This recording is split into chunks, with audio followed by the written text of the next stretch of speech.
Merci à toutes et tous d'être venus à cette soirée des loups et des louves ont la parole dans le cadre de la semaine des féminismes organisée par Solidarité. Le pluriel de féminisme a son importance. Cette semaine, nous l'avons justement voulu pluriel, ouverte à toutes les sensibilités, toutes les visions du féminisme, toutes les questions, les modes d'expression, les modes d'engagement, et vous l'avez déjà montré à plusieurs reprises lors de la soirée Balance ton speech organisée lors du cadre de notre semaine, ou encore lors du concours photo organisé par Laura Coursimo. Vous êtes d'une créativité remarquable et les questions que vous avez, plutôt les regards que vous portez sur la question des femmes sont très diversifiés. Et ce qui est certain, c'est l'intérêt que vous y portez. Et cet intérêt, il est déjà primordial pour faire avancer ensemble la condition des femmes. Organiser cette semaine, c'est d'abord, pour nous, faire un constat. Celui que les féminismes sont plus que jamais nécessaires aujourd'hui, au moment où les femmes et leurs droits sont menacés partout, où le droit à l'avortement est remis en cause, où à travail égal, salaire inégal, où la place des femmes en politique est loin d'être acquise, où #MeToo là-bas, #balance ton porc ici, #ni una menos ailleurs. Bref, au moment où non, la bataille n'est pas terminée. Féminisme au pluriel également parce qu'on ne saurait apporter une solution unique à des problèmes différents. Il faut un féminisme pour l'égale répartition des tâches domestiques en France, mais il en faut un autre pour les femmes qui n'ont plus le droit de conduire depuis le début de l'année au Turkménistan. Mais il en faut encore un autre pour que cessent les féminicides en Amérique latine. N'oublions pas que ce qu'on peut voir ici comme une libération des femmes peut être perçu ailleurs comme un enfermement et inversement. Par conséquent, nulle femme ni nul homme ne sait à la place des autres femmes ce qui est bon pour elles. Le vrai féminisme est celui qui laisse les femmes seules maîtresses de leur destinée. Pour autant, est-ce que cela signifie que les femmes doivent être en marge du combat féministe ? Je ne le pense pas. Contrairement à ce que laissait entendre un des discours de la soirée du 6 mars, le rôle des hommes n'est pas négligeable. Entendons-nous bien, un rôle complémentaire et non substituable. Car encore une fois, nul n'est en droit de se réapproprier une lutte, mais chacun est en droit d'être aux côtés de celles qui luttent. Plus les hommes auront conscience des inégalités et discriminations dont souffrent les femmes et du comportement adéquat à adopter envers elles, plus l'on se rapprochera de l'égalité. Dans l'histoire, il existe de nombreux exemples de personnes s'étant ralliées à des luttes pour des droits qui ne les concernaient pas directement, les blanches avec les noirs américaines, les hétérosexuels avec les homosexuels, et là j'ai employé le féminin à la place du masculin, mais peut-être qu'un jour ça ne vous choquera plus. Ces luttes auraient pu être remportées sans ces personnes. Mais c'est grâce à ces personnes que d'autres se sont dit « ça me concerne ». Et si ça me concerne aussi, ça concerne tout le monde. Enfin, j'ai une certitude. Notre IEP de Saint-Germain est en phase avec son temps. Parce que la place que cette école accorde aux femmes se rapproche d'une juste place. Aujourd'hui, Céline Braconnier est la seule femme à diriger un institut d'études politiques en France. À l'exception de Sciences Po Toulouse, dans les années 2000, la seule femme à en avoir jamais dirigé un. Et cela peut vous paraître bête, mais l'effet est considérable. S'agit-il d'un hasard si nos associations sont, pour leur grande majorité, présidées par des femmes ? Assurément non. On sait aujourd'hui que lorsqu'une femme dirige une entreprise, celle-ci tend plus vers l'égalité salariale entre hommes et femmes et la représentativité dans les instances du personnel. Avoir une femme comme directrice de cette IEP donne l'exemple aux étudiantes qui se sentiront de ce fait plus aptes et plus légitimes à occuper des postes de dirigeantes à l'avenir. En ce sens, notre IEP est plus qu'en phase avec son temps. Il est novateur. C'est maintenant à vous que nous donnons l'occasion d'aborder des sujets qui vous tiennent à cœur et en laissant libre cours à l'expression de vos personnalités respectives. Vous avez entre 5 et 10 minutes pour chacune de vos performances, auxquelles le public pourra évidemment réagir par la suite. Ce soir, mesdames et messieurs, chères louves et chers loups, vous avez la parole.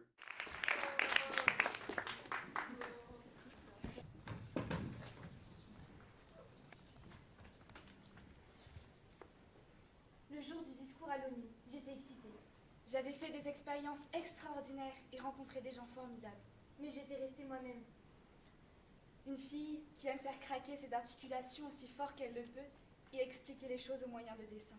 Une fille qui déteste les pâtes, aime les petits gâteaux et raffolera toujours du riz de sa mère. Qui aime rester debout tard le soir à étudier la physique pour ses examens. Qui est contrariée quand sa meilleure amie est en colère contre elle. Une fille comme n'importe quelle autre. Était-il vraiment possible que je prenne la parole à l'Assemblée des Nations Unies? Comme mon monde avait changé. Je m'étais habillée lentement ce matin-là. Je n'avais pas écrit mon discours en ayant seulement les politiciens en tête. Je l'avais écrit pour que toute personne dans le monde puise du courage dans mes mots afin de se battre pour ses droits. Je ne voulais pas qu'on pense à moi comme à la fille sur qui les talibans ont tiré, mais comme à la fille qui s'est battue pour l'éducation. La fille qui défend la paix, avec l'instruction comme arme. Chers frères, chères sœurs, souvenez-vous d'une chose. La journée de Malala n'est pas ma journée.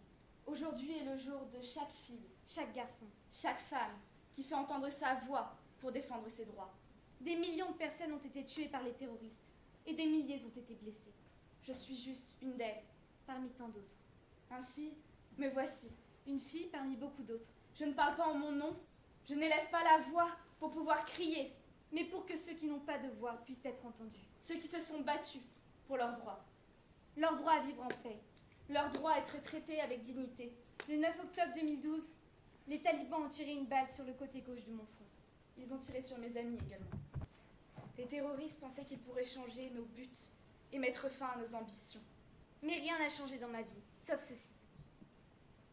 La faiblesse, la peur et le désespoir sont morts. La force, la puissance et le courage sont nés. Je suis la même Malala. Mes ambitions sont les mêmes, mes espoirs sont les mêmes, mes rêves sont les mêmes. Un enfant, un professeur, un crayon, un livre peuvent changer le monde.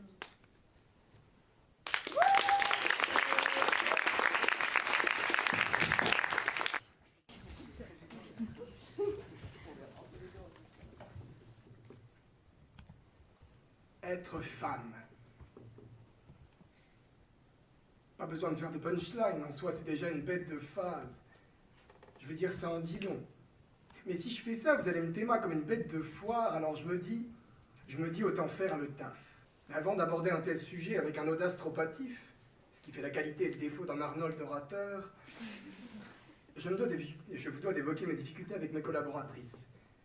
Une inspiration au tempérament volcanique, avec elle, je marche sur des braises, et si Marie-Jeanne débarque, fait la médiatrice, nous apaise, à peine le conflit réglé que ma plume aventurière capricieuse, déjà partie vagabonder à milieu. Et ma feuille, je les vierge effarouchée à vouloir rester immaculée, alors autant vous dire que ce texte et les autres couplets sont des accidents miraculeux. Mais je vois que votre attention, cette belle plante, est déjà en train de flétrir, alors ne vous inquiétez pas, je me dépêche mais je fais le tri. Alors au diable les histoires à l'eau de rose entre Bella et Edouard Cullen. Au revoir les bouquins sur la puberté et l'adolescente face à ses hormones acculées. Parce que ce que j'ai sur le cœur et dans la conscience, je vais tenter de vous le transmettre en langage vernaculaire. La femme, donc. Objet de désir, dont certains auraient le désir de réduire à un objet. Elle peut être féline, aimer l'amour vache. Elle aime l'amour fou, l'amour sain, l'amour avec, l'amour sans, l'amour tendre, l'amour sauvage, mais on peut la séduire sur un crochet ou déduire le prix de son intimité, sa dignité, sur une suite de zéro, sur un gros chèque. Elle veut gravir les marches du podium, mais elle ne veut pas être exhibée comme médaille au trophée ou être une mannequin atrophiée. Car elle porte déjà la culotte, remballez vos caleçons de merde. Elle veut viser le sommet, l'atteindre en pétant le plafond de verre. Aux quatre coins du globe, si les machettes se dressent ou les gâchettes se pressent, pour les siens, elle sera la première à tomber. Mais j'entends déjà fustiger les déçus du déclin du slip, dire « Non mais allez écouter, l'Occident c'est un supplice !» Je veux dire, en Asie, en Afrique, en Orient, elles se battent pour survivre, avoir une taf dans une industrie. Et ici, c'est le débat, sein du burkini ou l'écriture inclusive.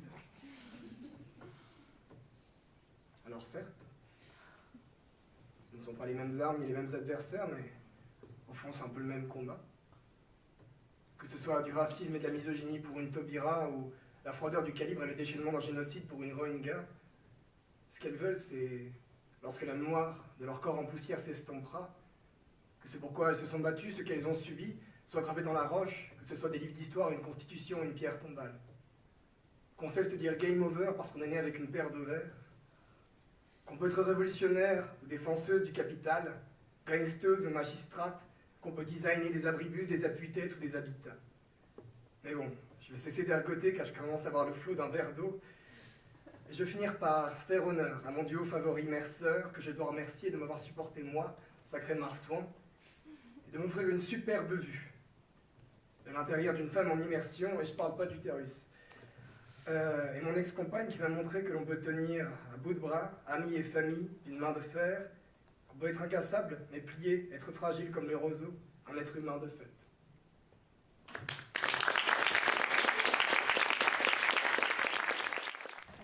Moi, je vais essayer de me reconcentrer parce que je suis un peu émue. Merci Raphaël pour ce que tu nous as dit. Donc en fait, moi, je vais juste vous lire l'introduction de la pièce de théâtre Les monologues du vagin. Dave Hensler, donc c'est une féministe américaine qui a écrit cette pièce en 1996. Elle a été traduite dans près de 48 langues et a été jouée dans 140 pays. Eve Ensler a créé en 1998 une association, V-Day, qui est un mouvement mondial qui vise à mettre fin aux violences faites aux femmes. Et cette association permet à des bénévoles de jouer les monologues du vagin afin de récolter des fonds et ensuite de les donner à des associations locales, nationales, internationales qui permettent justement de lutter contre les violences faites aux femmes. Après cette introduction, Élodie Collot vous interprétera un extrait de la pièce. Vagin. Voilà, ça y est, je l'ai dit. Vagin. Je le dis encore et encore. Dans des cafés, des dîners, à la radio, dans beaucoup de pays. Je le dis à la télé quand on me permet de le faire. Je le dis 123 fois. Je le dis dans mon sommeil. Je le dis parce que je suis censée ne pas le dire. Je le dis parce que c'est un mot indicible. Un mot qui provoque l'angoisse, la gêne, le mépris et le dégoût. Je le dis parce que je crois que ce qu'on ne dit pas, on ne le voit pas. On ne le reconnaît pas, on ne se le rappelle pas. Ce qu'on ne dit pas devient un secret, et les secrets souvent engendrent la honte, la peur et les mythes. Je le dis parce que je veux pouvoir un jour le dire naturellement, sans éprouver de honte ou de culpabilité. Je le dis parce que je n'ai pas trouvé un mot qui soit plus général, qui décrive réellement toute cette zone et tout ce qui la compose. Chaque serait certainement un mot bien meilleur, mais il véhicule trop de choses. Vulve est un bon mot, plus spécifique, mais je crois que la plupart d'entre nous ne savent pas clairement ce qu'inclut la vulve. Je dis vagin parce que depuis que j'ai commencé à le dire, j'ai découvert à quel point j'étais morcelée, à quel point mon esprit était déconnecté de mon corps. Mon vagin était quelque chose là-bas, loin, très très loin. Je vivais rarement lui, je ne lui rendais même pas visite. Trop occupée à travailler, à écrire, à être une mère, une amie. Je ne voyais pas mon vagin comme ma ressource essentielle, un lieu de subsistance, d'humour et de créativité. C'était une chose lourde, là, chargée de peur. J'avais été violée, petite fille. Et bien que j'ai grandi, et que j'ai fait tout ce qu'une adulte peut faire avec son vagin, je n'étais jamais vraiment revenue dans cette partie de mon corps après avoir été violée. En fait, j'avais vécu presque toute ma vie sans mon moteur, sans mon centre de gravité, sans mon deuxième cœur. Je dis vagin parce que je veux que les gens me répondent, et ils le font, d'une façon ou d'une autre. Ils ont tout fait pour censurer le mot dans la communication, là où passaient les monologues du vagin, dans la pub, les grands quotidiens, sur les affiches, les billets, sur les enseignes de théâtre, sur les répondeurs, où une voix disait seulement les monologues, ou les monologues du V. Et quand je demande pourquoi vagin n'est pas un mot pornographique, ce n'est qu'un terme médical qui désigne une partie du corps, comme coude, main ou côte, on me dit ce n'est peut-être pas pornographique, mais c'est sale. Si nos petites filles l'entendent, qu'allons-nous leur dire? Et je réponds, vous pouvez peut-être leur dire qu'elles ont un vagin, si elles ne le savent pas déjà, et aller fêter ça tous ensemble. Et ils me disent, oui, mais nous n'appelons pas leur vagin vagin. Ah, vous les appelez comment? La zézette, le frifri, pipi, minette, et ainsi de suite. Je dis vagin parce que j'ai lu les statistiques. Partout, les vagins subissent de mauvais traitements. Des centaines de milliers de femmes sont violées chaque année dans le monde.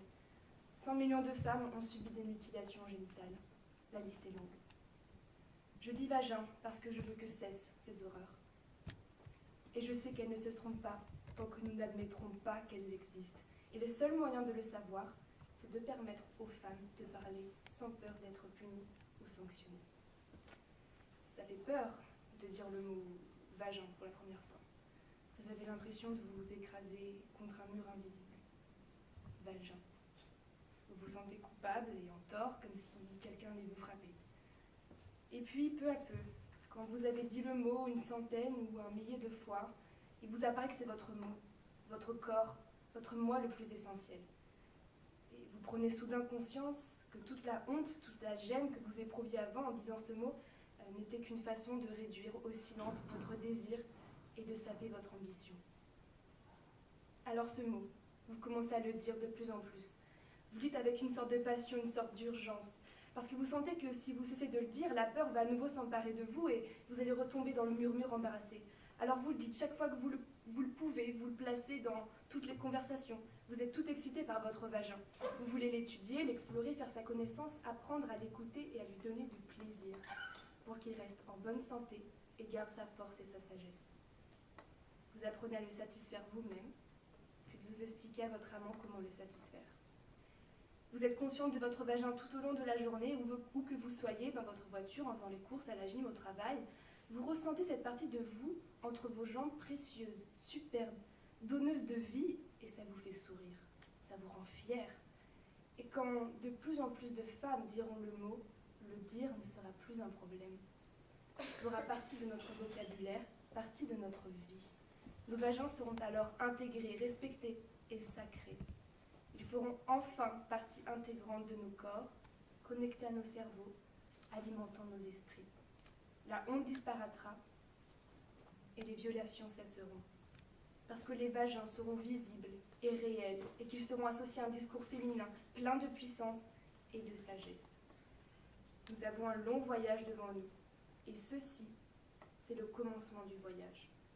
Voici le lieu pour penser à nos vagins, pour apprendre grâce à ceux des autres femmes, pour écouter des histoires et des points de vue, pour répondre à des questions et pour nous en poser. Voici le lieu pour s'affranchir des mythes, de la honte et de la peur. Voici le lieu pour s'entraîner à dire le mot, parce que comme chacun sait, c'est le mot qui fait avancer, et c'est le mot qui rend libre. Vagin.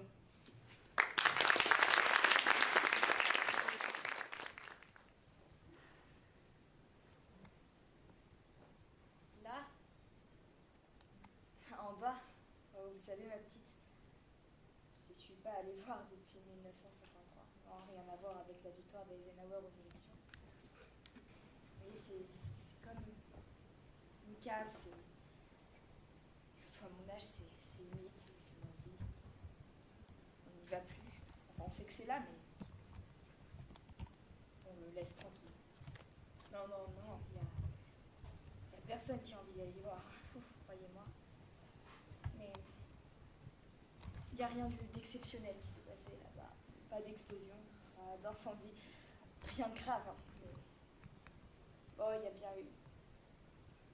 Non, vous savez, je peux pas vous parler de ça. C'est intime. Enfin, il y avait quand même ce garçon. Andy Lefkoff. Non mais... en fait, vous voyez, en bas, c'est vraiment...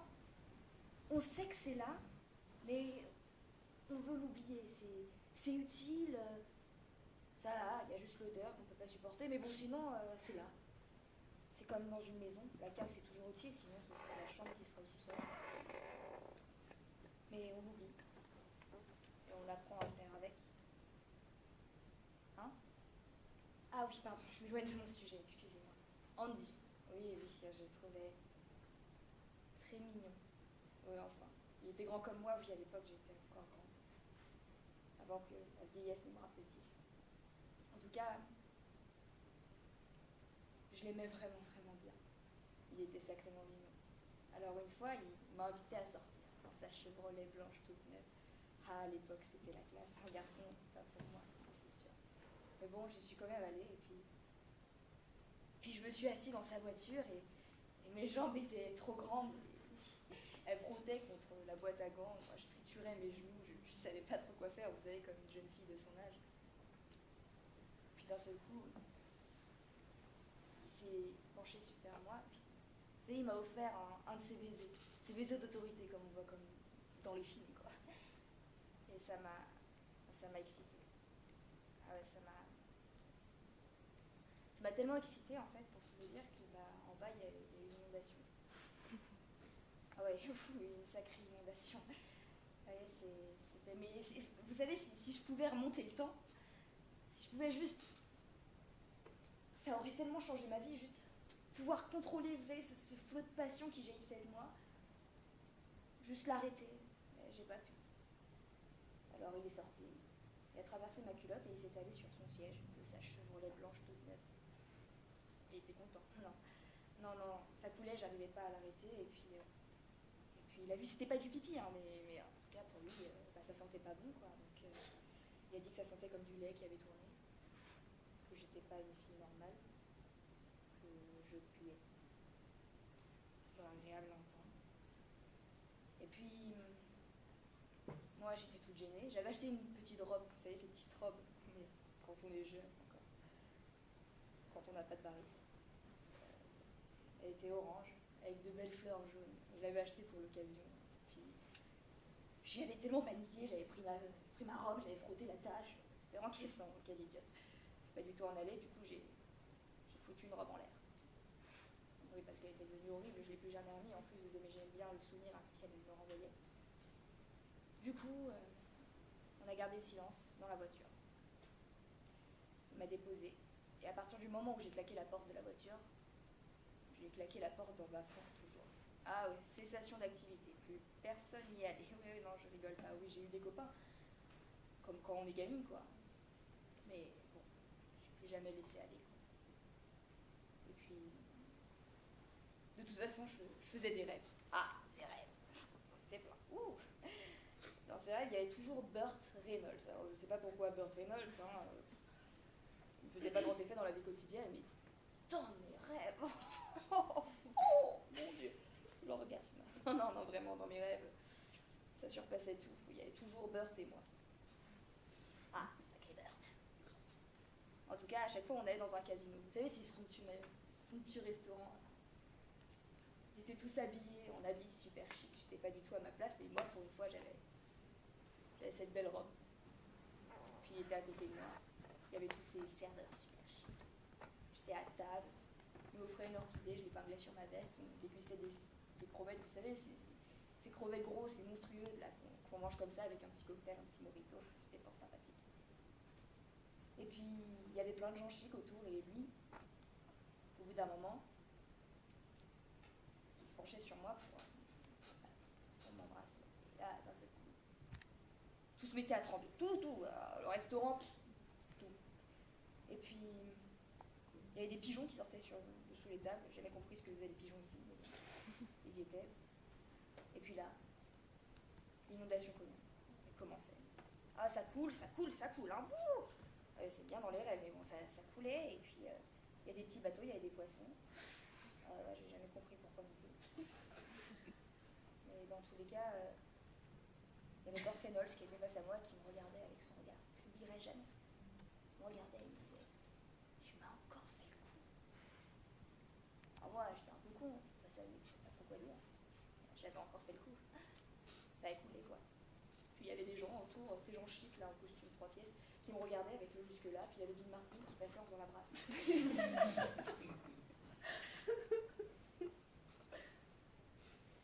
Mais dans tous les cas, c'était pas un rêve très agréable.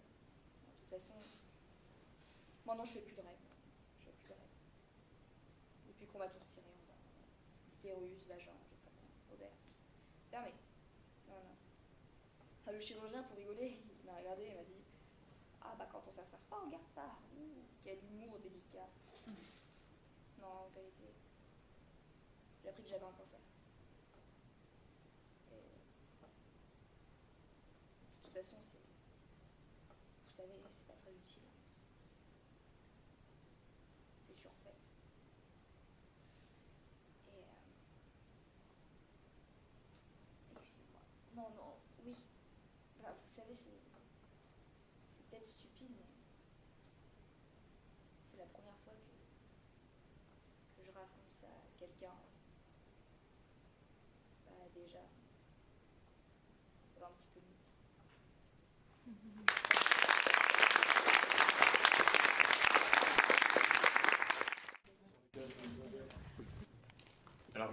préciser que toutes les personnes qui ont lu ce discours ont considéré qu'il était polémique. Ça sert tout de suite à préciser.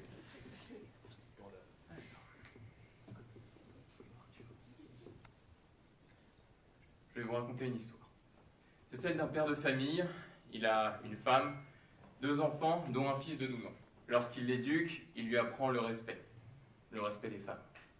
Il l'incite à lutter contre le harcèlement sexuel et il l'incite également à dénoncer les propos sexistes de ses camarades. Il est fier de son fils. Il l'éduque de son mieux dans cette époque où plus ou moins tout change. Il n'était pas prêt pour son rôle de père, mais il l'assume, c'est pas grave. Au fond, qui est prêt pour ce genre de rôle?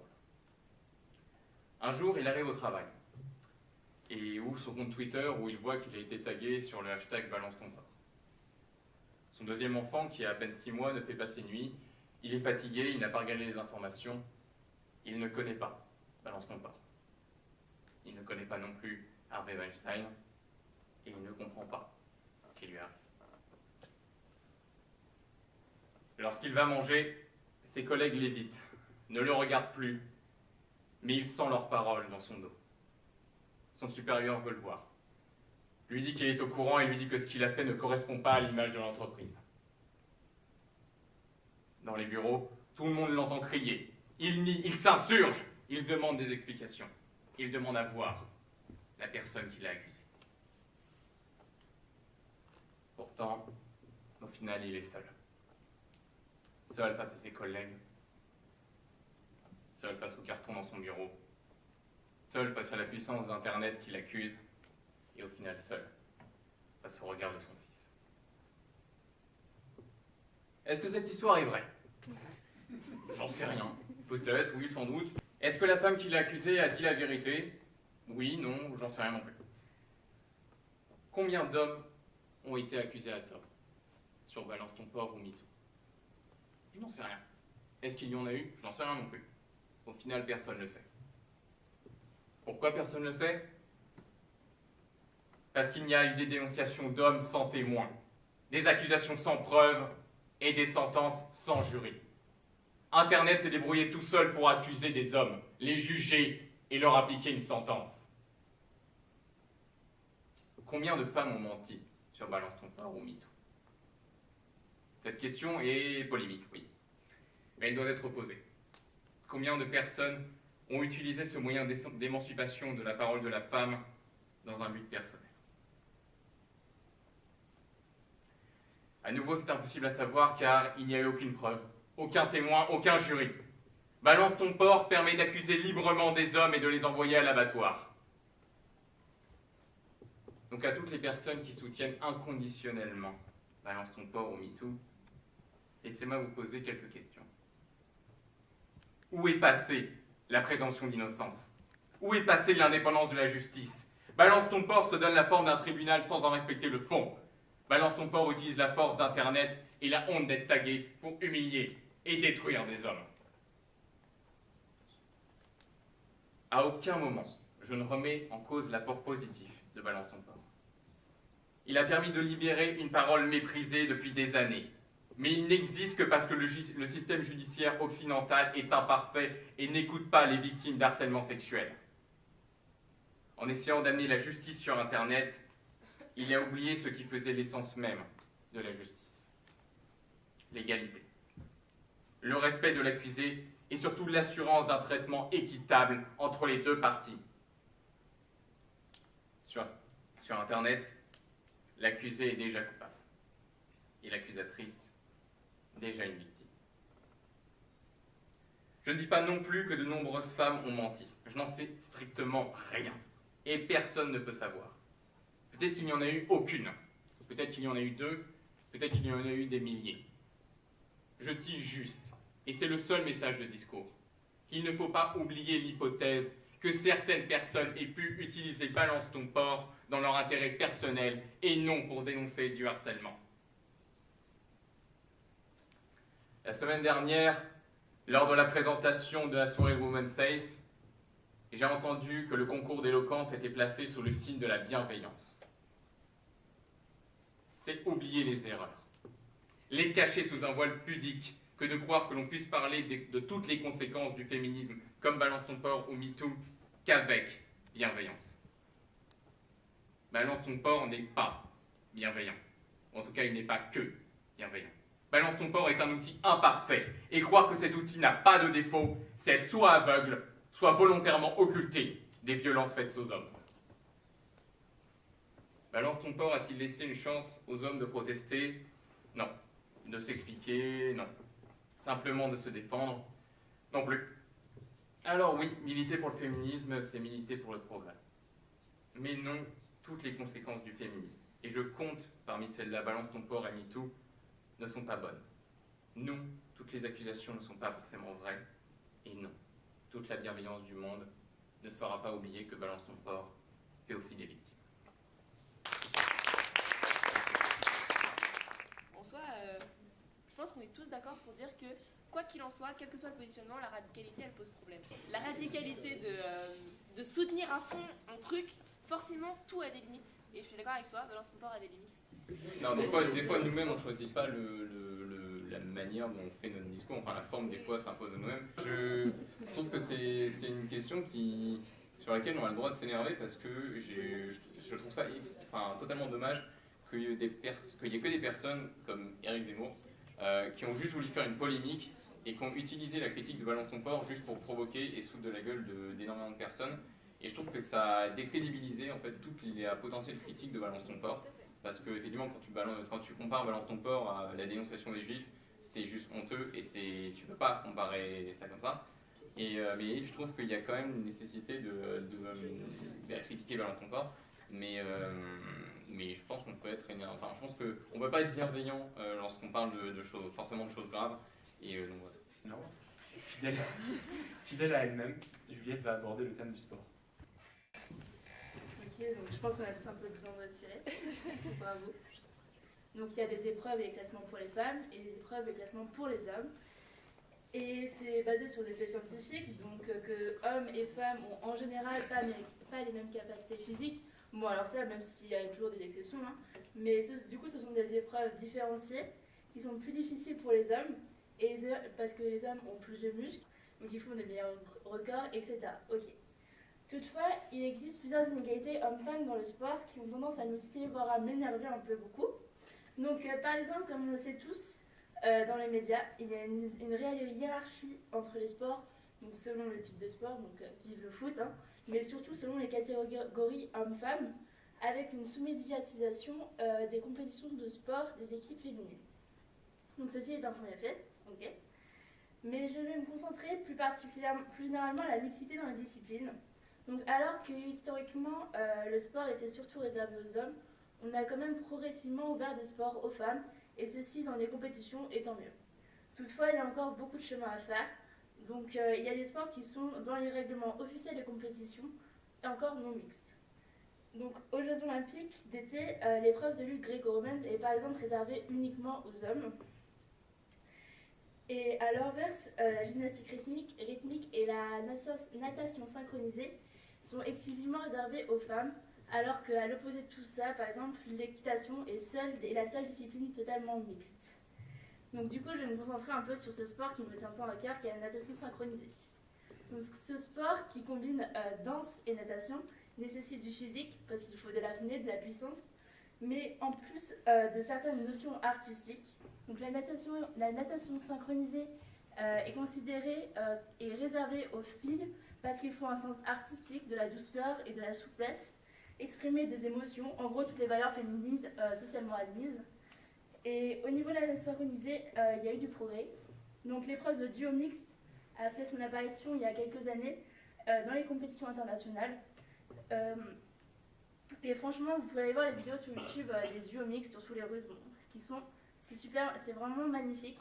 Les portées sont beaucoup plus, ce sont des portées qui vont beaucoup plus haut. Ce sont des chorégraphies qui ont une puissance incroyable et des figures qui étaient impossibles avant, qui sont multipliées et qui deviennent vraiment spectaculaires. Donc le mix a vraiment quelque chose qu'on ne peut qu'apprécier quand on est passionné par ce sport comme je le suis. Donc toutefois, il reste important d'ouvrir la natation synchronisée aux hommes, aussi aux Jeux Olympiques, car il faut que ça soit enfin écrit dans les règlements officiels. Parce que clairement, il n'y a que au JO ou que sont un tout petit peu médiatisés des sports random comme la nage synchronisée. Et ceci est important car si les gens voient des hommes en faire, cela les encouragera à ne plus avoir la natation synchronisée comme un sport des filles et pourra pousser les jeunes hommes à ne serait-ce qu'essayer la natation synchronisée. À une échelle plus locale, les associations sportives de disciplines dites féminines restent encore plus fermées et souvent très très féminins. Donc on voit, ça c'est l'histoire d'un proche, comme on peut le voir que s'il est difficile de trouver un club de danse, par exemple pour son petit garçon qui veut danser sans être en tutu. Dans mon club de synchro, une année par exemple, il y avait un petit garçon de 7 ans qui s'est inscrit, mais ça n'a pas duré, il est parti au bout de 2 mois, même pas. Pourtant il paraissait passionné par l'exercice qu'il avait à faire, même s'il était entouré de fillettes. Vous l'aurez compris, dans le sport, le loisir aussi, il y a encore du boulot sur l'égalité entre les sexes. Et je pense qu'on peut être fiers de notre épée, hein, bien sûr, parce que certaines disciplines considérées comme féminines aient des membres masculins qui jouent un réel rôle et plus que juste une figuration. Et oui, je pense à vous, les pom-pom boys, hein, qui nous continuez comme ça, vraiment, c'est super. Bien qu'il y aura toujours des différences d'ordre scientifique, physique, on peut toujours trouver des moyens pour au moins que tout le monde ait accès et puisse faire les mêmes sports, sans barrière psychologique ou sans pression de son entourage. Vous l'aurez sûrement compris, mais pour moi, ces inégalités hommes-femmes dans le sport ne sont que des construits sociaux qui ne demandent qu'à être déconstruits. Et on ne cessera jamais de le dire, mais cela passe par l'éducation, par tous les codes qu'on ingurgite depuis la naissance, voire même avant la naissance. Et je vous remercie de m'avoir écouté, et s'il vous plaît, si un jour vous avez des enfants sous votre responsabilité, ne le traitez pas comme une fille ou comme un garçon, mais comme un enfant, et proposez-lui tous les sports et toutes les activités en général, culturelles, et qu'il choisisse ce qu'il veut faire et ce qui lui plaît le plus.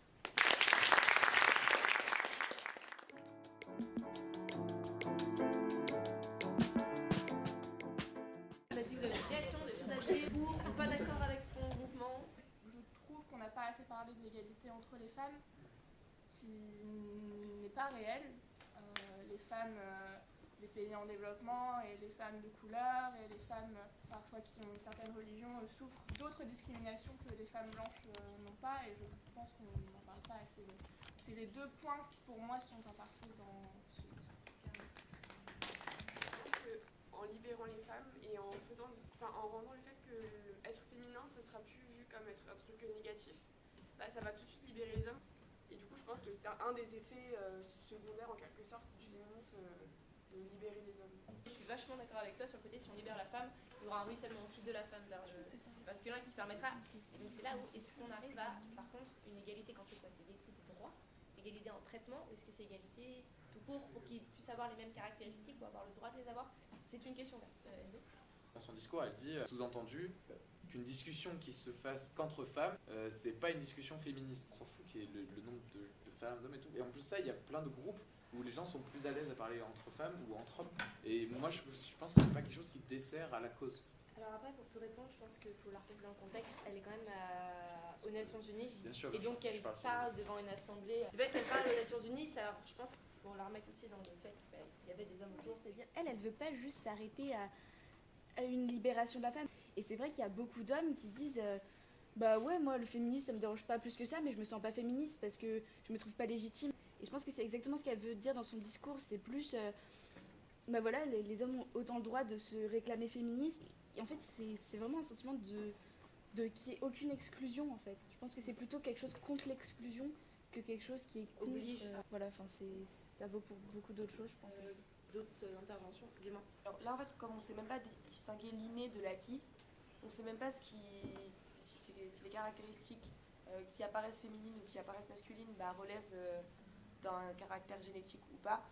Du coup, disons que pour l'instant j'ai l'impression que même nous on est trop vieux pour cette question-là. Est-ce que genre l'égalité de sexe elle est peut-être pas possible? L'autre question c'est est-ce qu'elle est désirable? Et ce qui est intéressant dans l'échange notamment, c'est quand les opinions divergent. Et le truc, c'est que si on est tous vraiment similaires, je pense qu'on va, je sais pas, perdre en richesse. Du coup, c'est pas que attendre les mêmes droits que les hommes et que les hommes, c'est aussi libérer les femmes de toutes les sortes de pressions qu'elles peuvent subir. Et donc, c'est pas que se concentrer sur que les femmes blanches aient les mêmes droits que les hommes blancs. D'autres interventions. C'était juste super rapide, c'est pour dire que ce que vous dites, c'est que quand il y aura l'égalité homme-femme, on sera tous pareils. Non, c'est pas vrai. Évidemment, on vivra toujours dans la différence, mais il faut que l'égalité absolument passe par le droit et les mentalités. C'est si justement la parole continue de se libérer, on peut que tendre vers ça. Moi je voulais juste dire que c'est juste l'égalité de pouvoir être ce qu'on veut. C'est-à-dire que je veux que si mon fils, s'il a envie de jouer à la Barbie, faire la danse classique, il puisse sans se sentir jugé, ou que s'il a envie de jouer au foot et boire de la bière, il puisse aussi. J'ai envie que ce soit l'égalité, que chacun puisse être ce qu'il veut. C'est pas l'égalité, c'est peut-être l'équité, je sais pas c'est quoi le mot exact, mais c'est juste que chacun puisse être ce qu'il veut, sans être oppressé, sans être jugé. C'est dans le même sens en fait, c'est que pour moi, en fait, le but des féministes de toutes les trucs d'égalité des sexes, c'est que la variable homme-femme, ça veut plus rien dire, même s'il y aura toujours des différences, ça, je suis d'accord, je suis aussi en train de réfléchir et tout, je m'en rends compte qu'il y aura toujours des différences. C'est juste on ne sera jamais confrontés, on aura tous les mêmes opportunités, on pourra peut-être aussi se concentrer sur des inégalités, donc le salaire, tout ça. Enfin, des inégalités dues au revenu, au capital des personnes. Voilà, c'est tout. Mais vraiment, on a tous été, toutes et tous été très émus, je pense, et je suis très heureux que vous ayez eu le courage de prendre la parole ce soir. Et donc, je voudrais dire à la fois merci aux participants et aux intervenants d'être venus ce soir et d'avoir eu ce courage.